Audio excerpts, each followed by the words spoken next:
نستعين على أمور الدنيا والدين أشهد أن لا إله إلا الله وأشهد أن محمدا عبده ورسوله قال الله تعالى في القرآن الكريم أعوذ بالله من الشيطان الرجيم بسم الله الرحمن الرحيم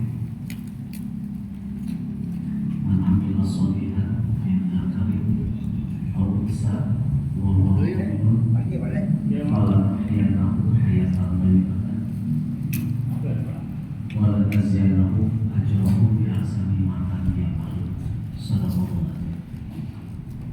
Puji dan syukur kita panjatkan kehadirat Allah Subhanahu wa taala yang telah memberikan kekuatan dan kenikmatan. Mudah-mudahan seluruh fasilitas yang Allah titipkan kepada kita mampu kita syukuri, mampu kita nikmati, sehingga seluruh rasa syukur kita dicatat oleh Allah Subhanahu wa taala sebagai prestasi terbaik yang bisa kita lakukan. Dan insya Allah Allah akan membagikan dari seluruh syukur kita dalam bentuk keberkahan dalam kehidupan. Mudah-mudahan keberkahan dalam kehidupan ini selalu menyertai dalam kehidupan kita. Amin ya Allah. Amin, amin. Salawat dan salam kita limpahkan kepada junjungan kita Nabi besar Muhammad Sallallahu Alaihi Wasallam, para sahabatnya, para tabi'in, para tabi'in, dan mudah-mudahan juga kita ikut sertakan oleh Allah Subhanahu Wa Taala sebagai pengikut setia Nabi besar Muhammad Sallallahu Alaihi Wasallam. Hadirin rahimakumullah, Allah Subhanahu Wa Taala dalam surat Al-An'am ayat 97 yang sudah sesungguhnya berkali-kali kita kaji ayat ini, tapi masih bisa kita maknai dalam berbagai macam agama. Kalau kita lihat dalam kajian yang secara tekstual, maka kalimat pertama dalam ayat ini kemudian disebutkan dengan kalimat man amila sholihan, barang siapa yang melakukan amal soleh. Nah, kalimat ini kalau kita penggal dengan kalimat man amila sholihan menunjukkan amal soleh itu bisa dilakukan oleh siapapun. Siapapun itu, maka kemudian kalimat pembuka dari ayat itu dengan kalimat man yang menunjukkan tidak pada objek yang sudah spesifik, tetapi dia menunjukkan pada objek yang masih umum, yang masih general. Jadi siapa saja.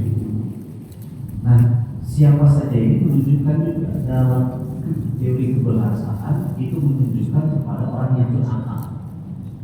Nah, orang yang berakal ini berarti menunjukkan manusia. Jadi manusia siapa saja yang berjenis kelamin laki-laki dan perempuan, menunjukkan antara laki-laki dan perempuan itu sama kedudukannya sebagai subjek, sebagai pelaku yang akan melakukan perbuatan, sebuah perbuatan. Nah, apa yang dilakukan oleh perbuatan manusia? Yang dilakukan oleh perbuatan manusia itu adalah sholihah. Dalam bahasa kita seringkali amal soleh itu kemudian didefinisikan sebagai sebuah perbuatan yang sudah jelas ketentuannya dari Allah Subhanahu Wa Taala. Nah, kalau kita telusuri secara bahasa, maka amal soleh itu adalah sebuah perbuatan yang akan berimplikasi terhadap kehidupan. Makanya disebut dengan sholahah. Sholahah itu adalah salah satu bentuk dalam bahasa Arab yang seringkali dipergunakan oleh macam-macam kalimat. Misalkan saja kalimat sholahah itu dipergunakan dalam bentuk kalimat islah. Kalimat islah itu menunjukkan ada persengketaan. Jika ada orang yang bersengketa, maka kemudian dia melakukan sebuah perdamaian, maka perdamaian itu kemudian disebut dengan islah. Jadi orang sudah bersengketa, kemudian dia rukun kembali, dia disebut dengan Islam. Berarti menunjukkan manusia itu sejak awal sengketa itu tidak disukai. Jadi orang bersengketa itu pada dasarnya itu akan menghancurkan pribadinya. Dengan bersengketa itu orang akan menghancurkan hubungan sosialnya. Orang dengan bersengketa itu akan berimplikasi yang sangat luas. Maka dalam kalimatnya itu iktatalu. Jadi kedua-duanya saling gontok-gontokan. Nah, seluruh manusia ini tidak terkecuali.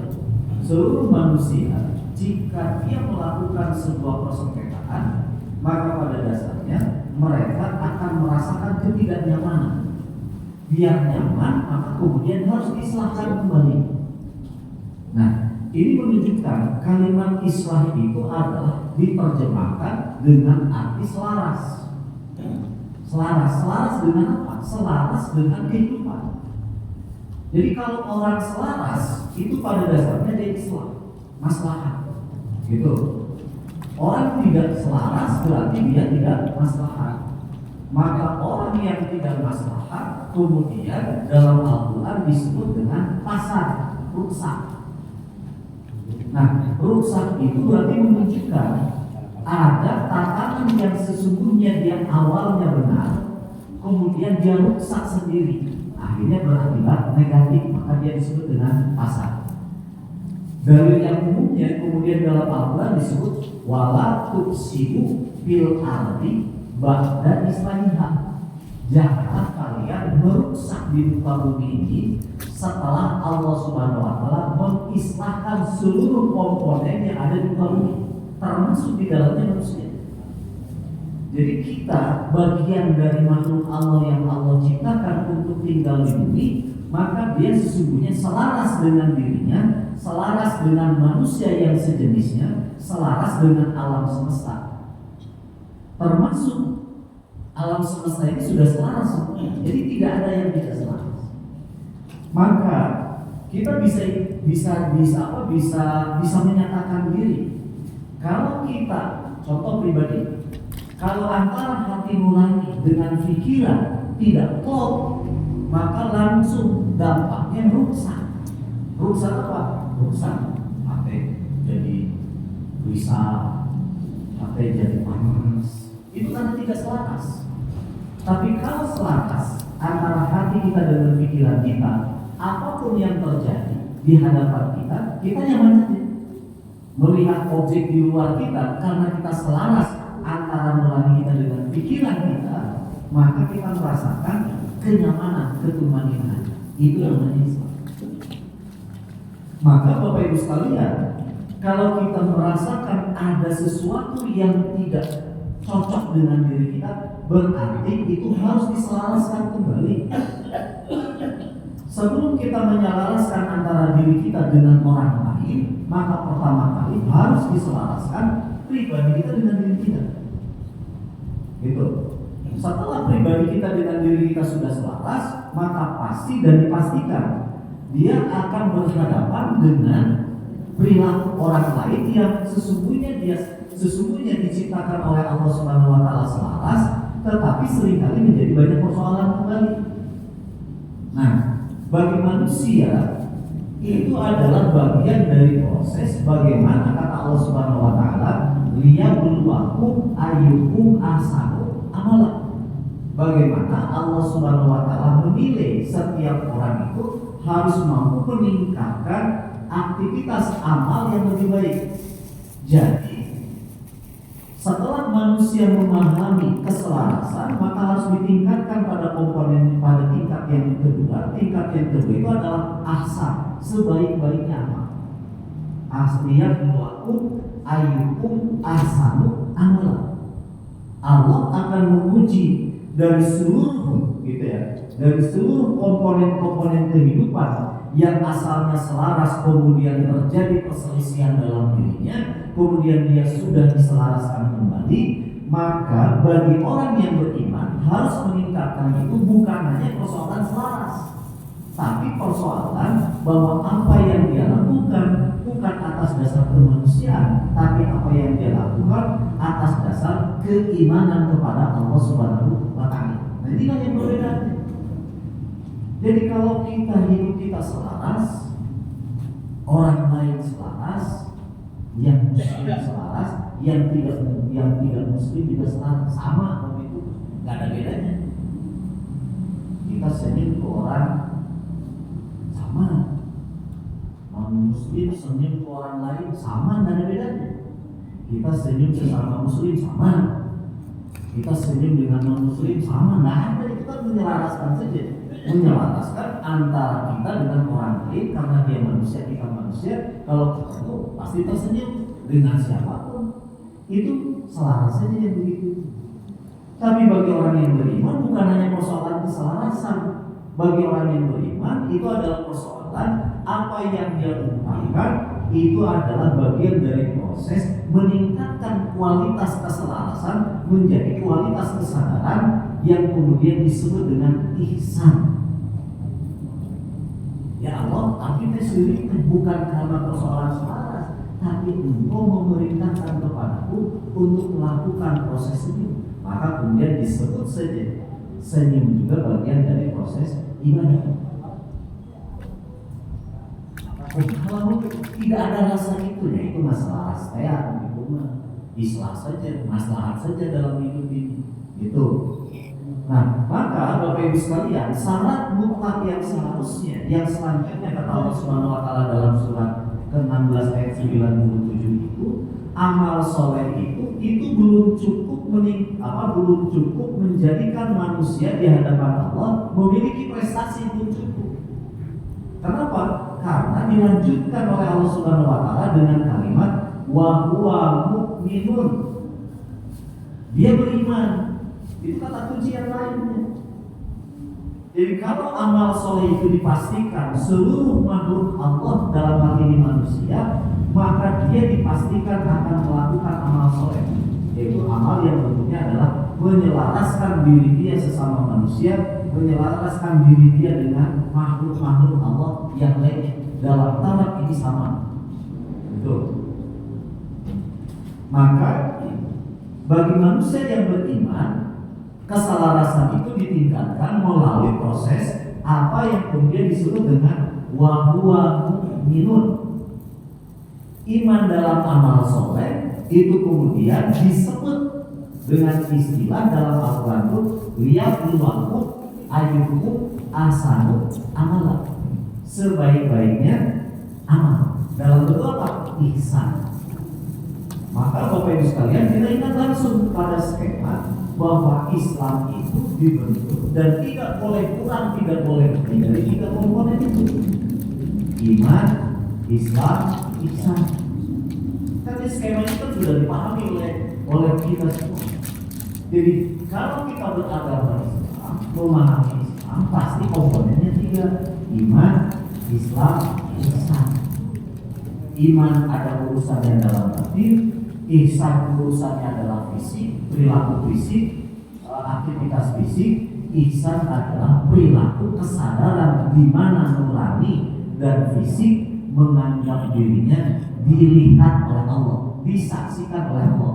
Walaupun Allah tidak melihat, walaupun kita tidak melihat Allah, tapi kita yakin Allah melihat itu. Jadi pengawasan itu sudah ada dalam diri kita, sudah ada kesadaran dalam diri kita, karena kita merasa selalu diawasi oleh Allah. Nah, yang menarik dalam ayat ini Bapak Ibu sekalian, kalau kita sudah melakukan perbuatan amal soleh, kemudian didasarkan atas dasar iman kepada Allah Subhanahu wa Ta'ala, maka jaminan Allah langsung dipastikan, falah nuhiyanahu hayatan thayyibatan. Nah, ini persoalannya.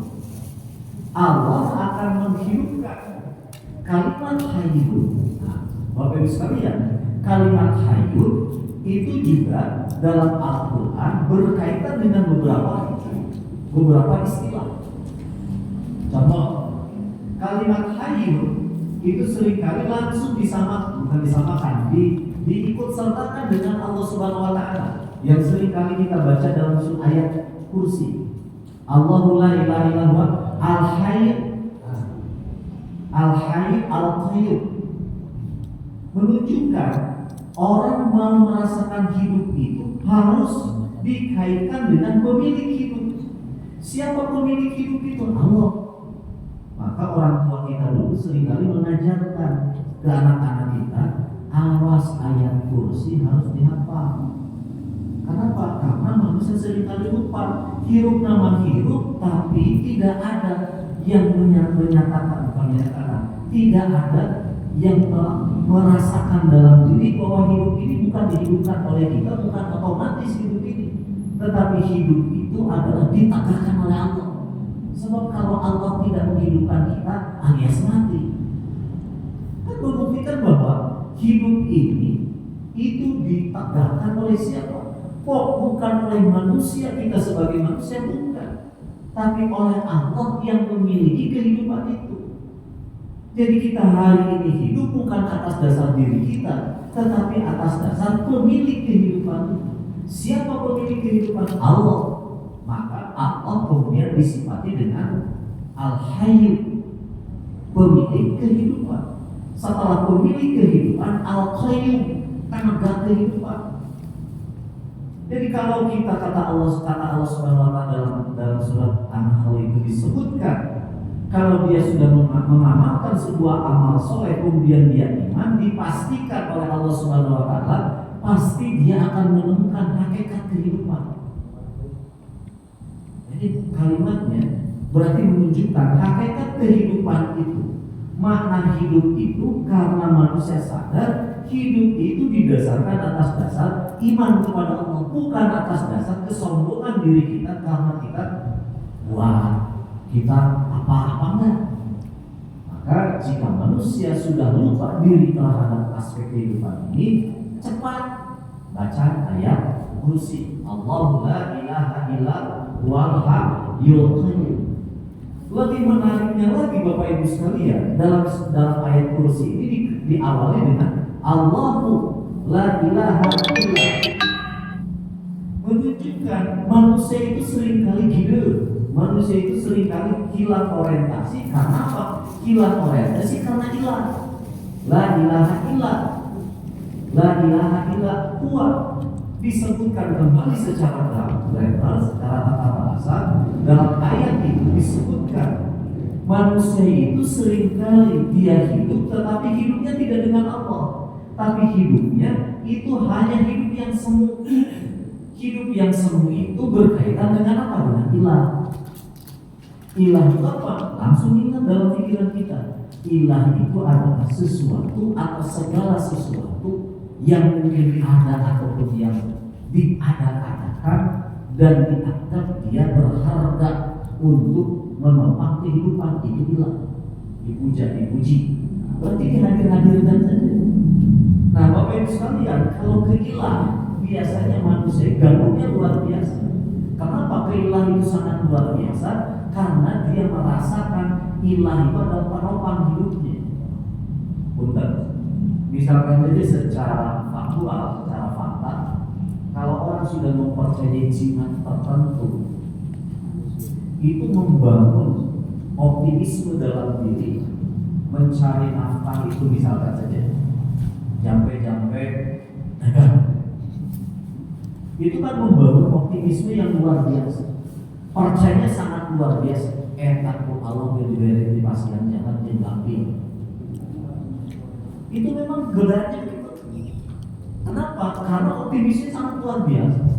Kalau orang misalkan saja dia percaya terhadap sebuah benda itu membawa kekuatan, itu optimisme kekuatan dalam diri terbangun oleh sendiri. Sehingga dia dipuja-dipuji itu jimat. Tapi kemana-mana kurang segala orang bisa kan karena jimat. Itu kan fakta. Fakta dalam kehidupan kita. Mungkin kita juga sering ada juga sedih bikin buatan. Terbiasa orang mau kurang makanan, ngomong kayak kagoda-goda. Si eta masuk di bisnis makan apa sih? Makan apa? Nah ya optimis. Pas kayak gitu.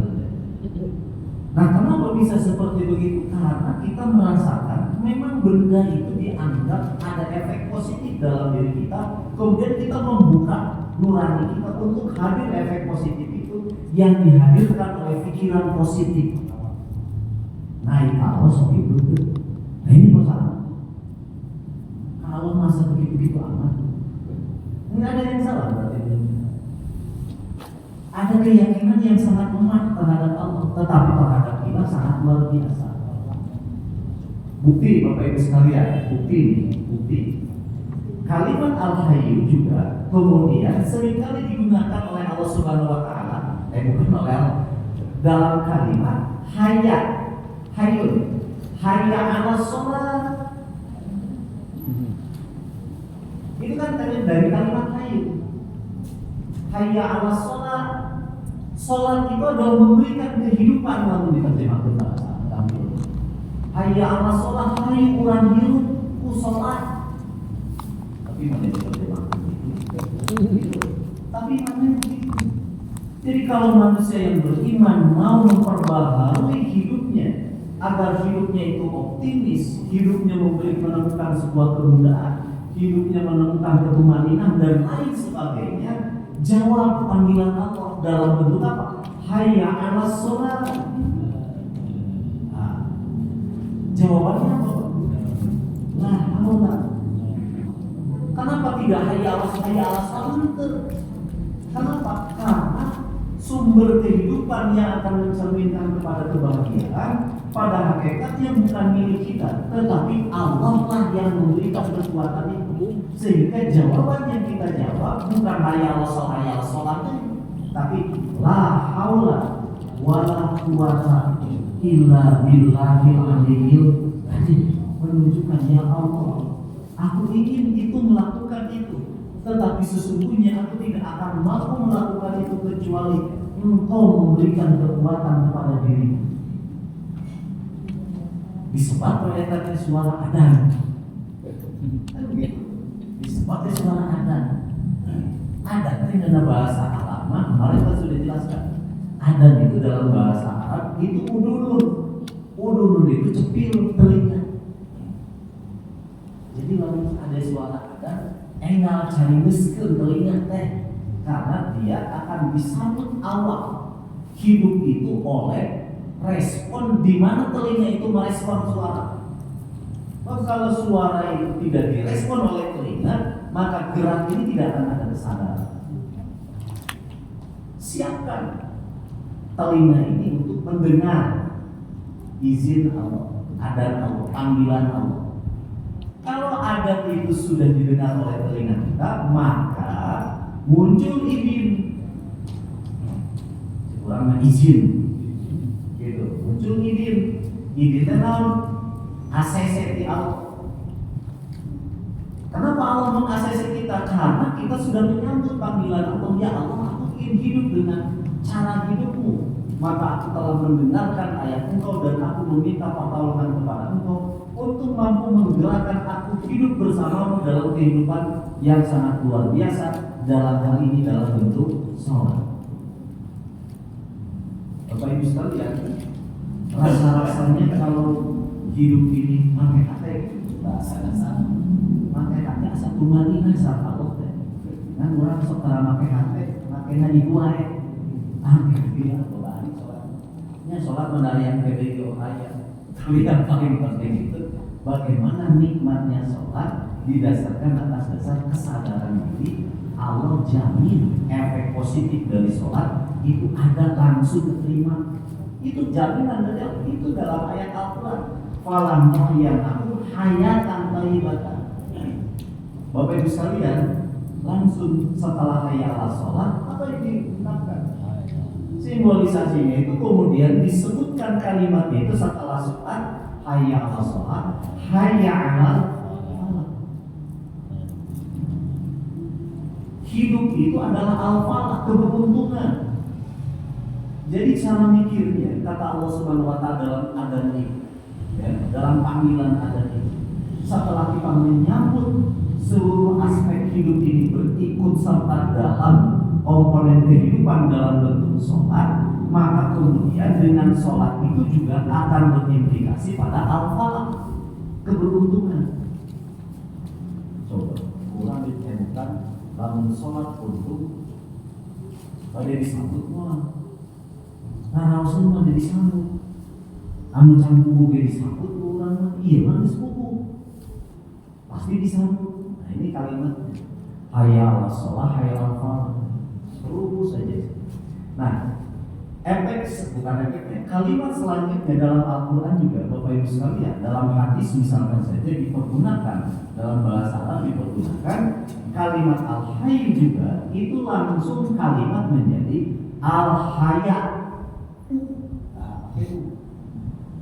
Berarti menunjukkan kalau orang sudah hidup kemudian dipastikan hidupnya itu adalah maslahat dan ihsan bagi orang yang beriman, maka puncak dari kontrol dan alat kontrol dirinya itu pasti al-haya'u, rasa malu.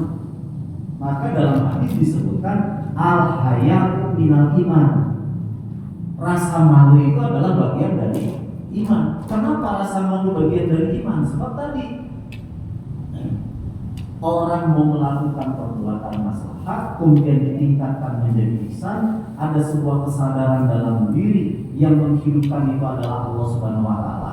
Allah yang mengawasi terhadap diri kita, kemudian sudah melekat dalam diri kita, maka kemudian secara otomatis nurani kita akan secara otomatis dikontrol.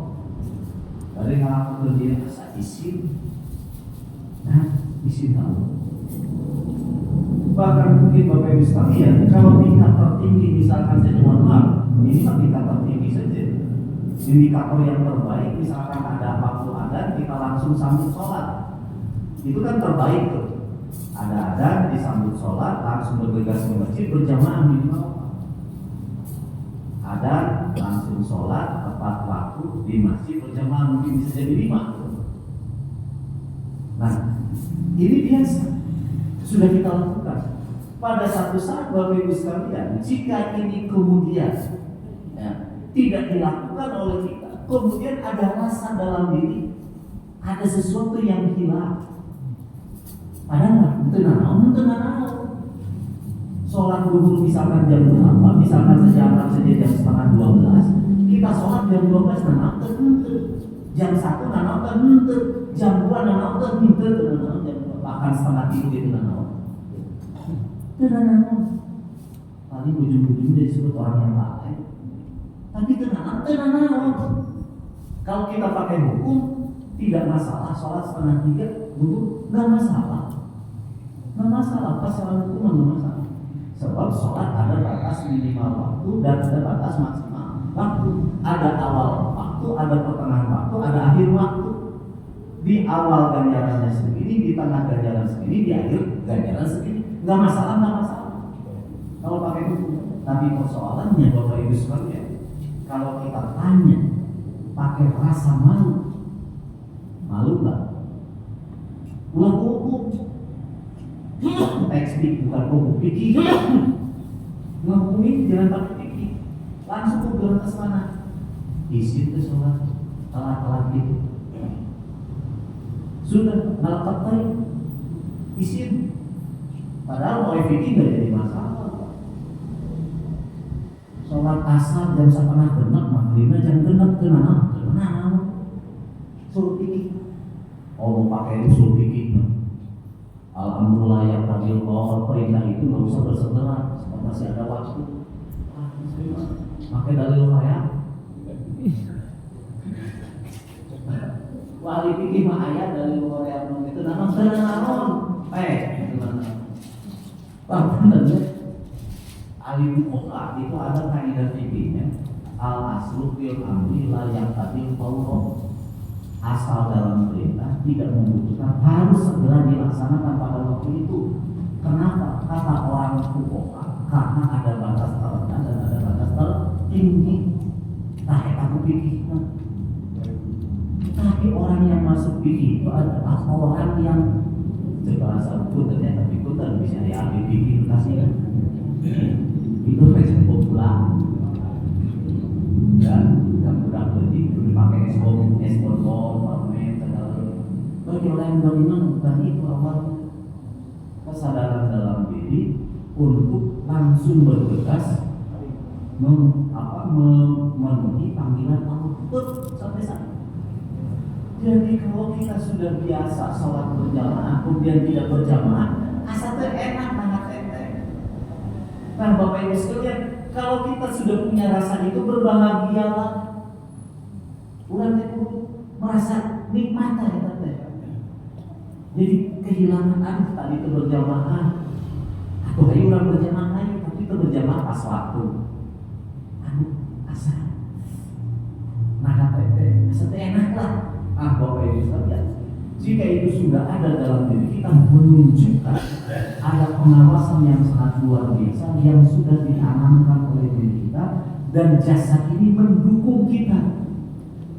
Ini masalah. Jasad itu sudah mendukung, sudah sinergi itu bahasa keren. Jadi jasad hati sudah sinergi.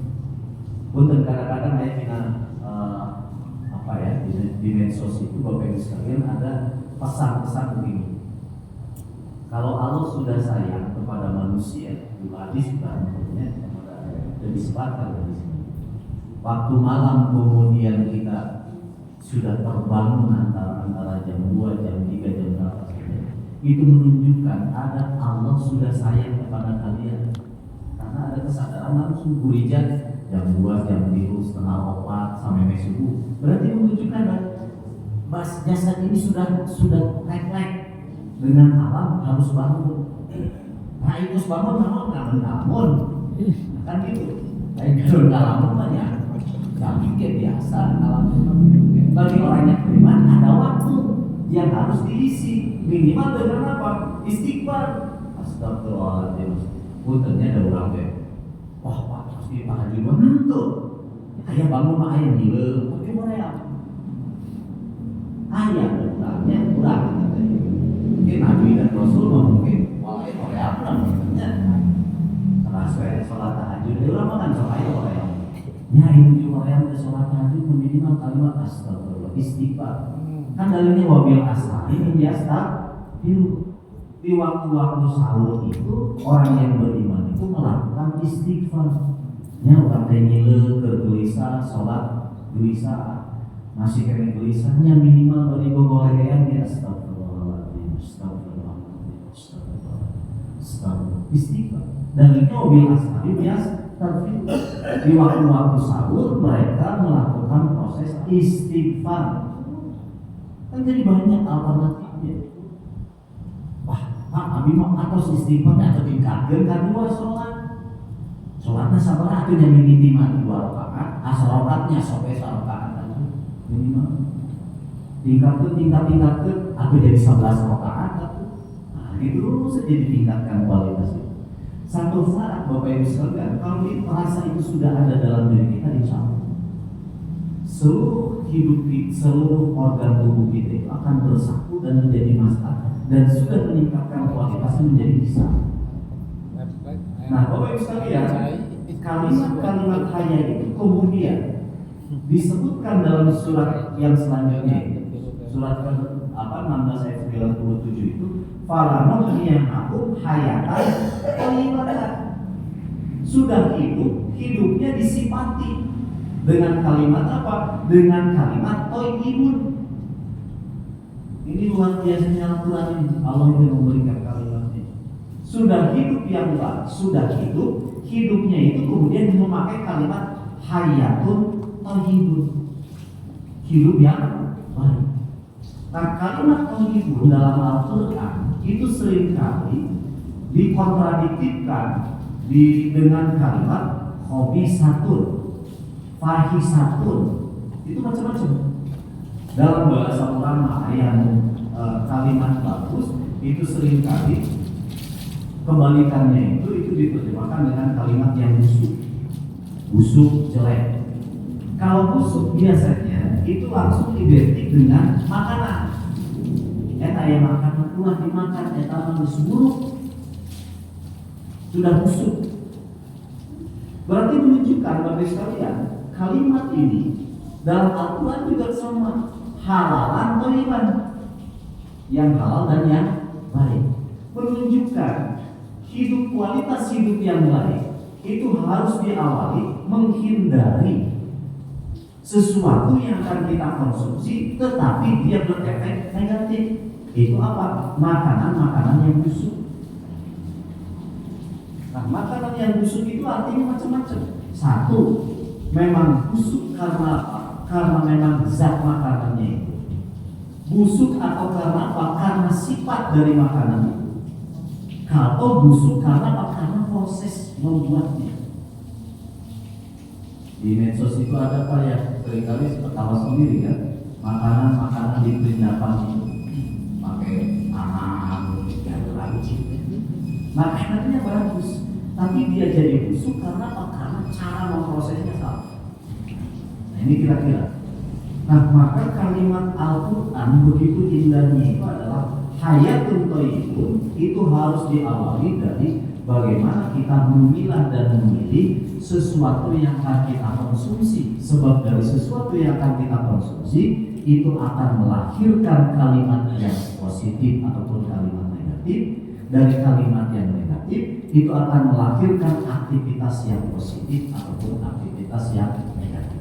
Seluruh aktivitas itu didorong oleh rasa sadar dalam diri kita. Sadar itulah yang kemudian disebut dengan iman. Orang yang beriman kemudian imannya menjadi corong dirinya dan menjadi energi bagi dirinya untuk menggerakkan segala sesuatu, maka kemudian dia disebut dengan mukmin. Sekali lagi, jadi ada iman, ada mukmin. Kalau iman hanya baru percaya, tetapi kalau kepercayaan itu menjadi daya dorong dia untuk melakukan sebuah perbuatan, maka kemudian dia menjadi mukmin. Dalam kalimat tadi wa huwa mu'min bukan iman, tapi wa huwa mu'min artinya keimanan menjadi fondasi dasar untuk menggerakkan orang melakukan sesuatu. Bukan hanya percaya dalam ucapan, tapi tidak dibuktikan dalam ucapan, tidak dibuktikan dalam bentuk amal. Orang yang mukmin adalah orang yang beraktivitas dan berlisannya itu didasarkan atas dasar percaya kepada Allah, dan dia yakini dia akan mendapatkan efek positif dari kepercayaannya. Mudah-mudahan pertemuan kita pada hari ini mengingatkan kembali bahwa percaya dalam nurani kita yang seringkali disebut dengan iman itu mudah-mudahan kita mampu tingkatkan, bukan hanya masalah semata, tapi kita mampu meningkatkan kualitas kemaslahatan menjadi kualitas ihsan yang didasarkan atas dasar bukan hanya iman, tapi atas dasar kemukminan kita kepada Allah. Insya Allah hidup kita diberkahi oleh Allah. Insya Allah hidup kita selalu diberikan kekuatan oleh Allah Subhanahu wa Ta'ala. Mudah-mudahan pertemuan kita pada hari ini membangkitkan kembali kesadaran kita kepada Allah Subhanahu wa Ta'ala. Itu saja yang dapat saya sampaikan. Mudah-mudahan Allah memberkahi pertemuan kita semua. Mudah-mudahan Allah mencatat kita semua sebagai orang-orang yang mukmin kepada Allah Subhanahu wa Ta'ala. Amin ya Allah, amin ya rabbal alamin.